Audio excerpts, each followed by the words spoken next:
guys, good afternoon. Itlog tayo ng mga damit guys. Kasi ngayon pa lang natuyo yung labada namin. Halos isang linggo guys. Ngayon pa lang natuyo. Kasi araw-araw ang ulan. Tapos wala pa kaming sampayan. Yung maano talaga siya. Nakahanger lang. Kaya hirap patuyuin.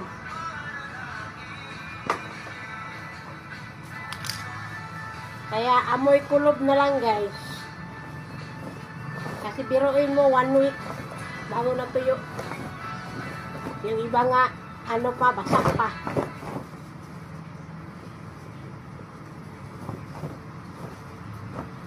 Kasi hirap po talaga dito mahagilap ang init guys sa amin. Araw-araw ulan.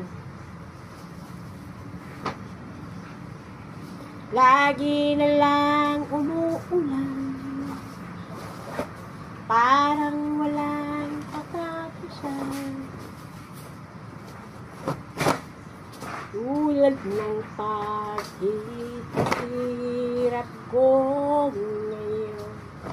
Parang walang kumpay.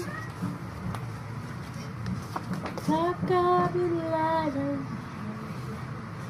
aking pagkukuhan. Thank you for watching guys.